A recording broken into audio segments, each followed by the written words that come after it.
Auntie Diaries by Kendrick Lamar is an uncomfortably beautiful masterpiece. Hey yo, I feel like this way of replying to your comment is a lot more effective. Let me preface this video by saying that I recognize the privilege that I may have as a cis hetero black male to say things that may sound easier than it seems. So in this video, when I'm talking about a song like this, it may seem a bit oversteppy at times, perhaps big steppy. But I'll do the very best that I can to be delicate and articulate in my approach. With that out the way, let's talk about Auntie Diaries by Kendrick Lamar. Almost a year ago, Kendrick Lamar dropped his long-awaited album, Mr. Morale and the Big Steppers, which I already did a review on, so go check that out if you wanted to hear what I had to say. And on the album was this song, Auntie Diaries, which sparked controversy and division amongst listeners, especially those part of the LGBTQ+ community. One half felt that it was a beautiful display of allyship and empathy, while the other half felt that he missed the mark by a sizable margin. Reason being because on a song that expresses his acceptance of his trans family members, he does certain things like dead naming, misgendering, and dropping the F-bomb a few times. Now for me personally, of the two sides that I described earlier,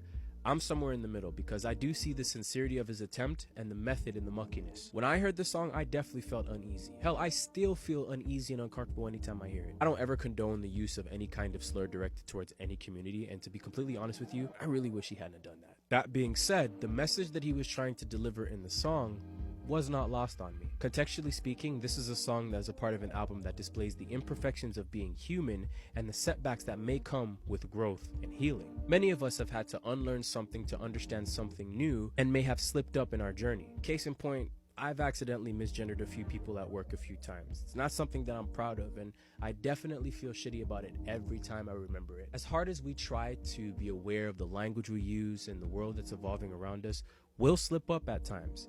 And that's okay as long as we learn from it and we move on better, wiser, and more conscious. Part of the process of progression is breaking the habits that we once had in order to develop new ones and adapt to the change. To me, this song was a reflection of that. A reflection of a reality where someone is processing their loved one's identity and accepting it after having a limited view or understanding of it or lack thereof. My auntie became a man and I took pride in it. She wasn't gay, she ate, and that was the difference. I had to be very mindful of my good cousin. I knew exactly who he was, but I still loved him. I said, Mr. Preacher Man, should we love thy neighbor? The laws of the land of the heart was greater. I recognize the study she was taught since birth, but that don't justify the feelings that my cousin preserved. Now, of course, the argument against that is that Kendrick is intentionally doing these things despite him knowing better. And for those who would argue that, my only question to you would be, in context of the story of the song and the message that he was trying to tell, what do you think his intention was? I said them F-bombs, I ain't know any better. See, I was taught words was nothing more than a sound if ever they was pronounced without any intentions. The very second you challenged the was kicking. You said, Kendrick, ain't no room for contradiction. To truly understand love, switch position. I'd argue that it lends to the reality that Kendrick is trying to paint. I liken this to South Park, a show that is masterful at comedically depicting the extremes of which they're giving commentary about. And while a lot of the times people do choose to focus on the extreme and lewd nature of their depictions, they miss out on the commentary that's being given, the message that the creators are trying to put forth. When you separate the context from the content, then yeah, obviously it's gonna look and sound crazy. Come to think of it, it makes more sense when you realize that Kendrick and the creators of South Park have established a working relationship, but I digress. Now, I say all of that to say that the criticism levied against Kendrick is not lost on me. People, especially those who are part of the LGBTQ+ community, have a right to feel like he missed the mark on his messaging. And it's well warranted too, because listen, if a white rapper were to hop on a song rapping about standing in solidarity with the black community and he sprinkled the N-word throughout the song, I'd be lying if I said I wouldn't be balling up my fist like Arthur as well. And then maybe a non-black content creator would be making the exact same video that I'm making. And that's a whole can of worms that I'm not trying to open right now because I don't have a fully formed thought over whether or not the comparison is valid. Please don't fry me up in the comments. Now, if I may say, hip-hop has a history of perpetuating anti-queerness and homophobia in favor of the social construct of masculinity. And through this history, I can think of two rappers who, through their music, expressed their acceptance of the LGBTQ+ community. Jay-Z with Smile. I'ma have 4 kids, she's a lesbian. Had to pretend so long she's a lesbian. Cry tears of joy when you fell in love.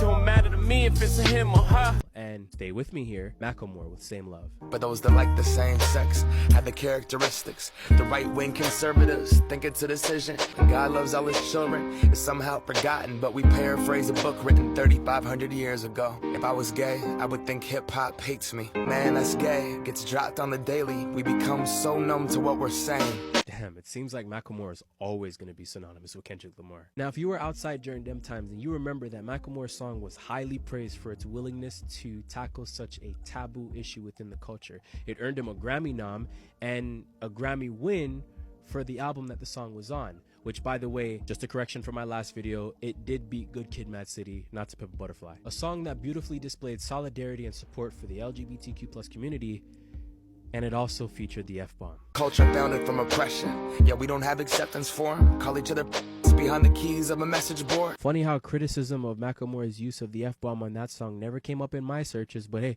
I'ma leave that one alone. For me personally, Smile by Jay-Z and Same Love by Macklemore exists on a spectrum with Aunties Diaries. There's the extremely safe side of the spectrum where Hove just dedicates a few lines to his mom coming out and his acceptance of it. There's the side of the spectrum where Macklemore sort of toes the line in his delivery but still plays it safe. And then there's the side that Kendrick is on. And on Kendrick's side is this song, a song that attempts at expressing empathy, allyship, and acceptance in the rawest form possible, whether we agree to his execution or not. A song that exists on an album where he's giving commentary of our world and society's last 4 years. An album where he addresses the interpersonal issues that he himself has faced. An album that's about therapy and the human experience. An album that holds the mirror up to reflect whatever realities that may resonate with any one of us. An album that in my review of it last year, I described as the hyperbolic time chamber from Dragon Ball Z. The atmosphere is so intense and heavy that after a while, it becomes adaptable with understanding. And an album where, quite frankly, he asks us to temper our expectations of him because he's only human.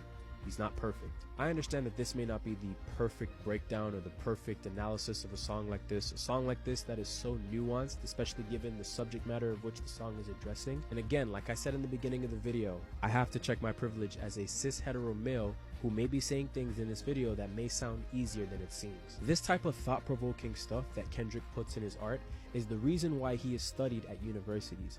This is why Kendrick Lamar is a Pulitzer Prize winning artist. And this is why, in my opinion,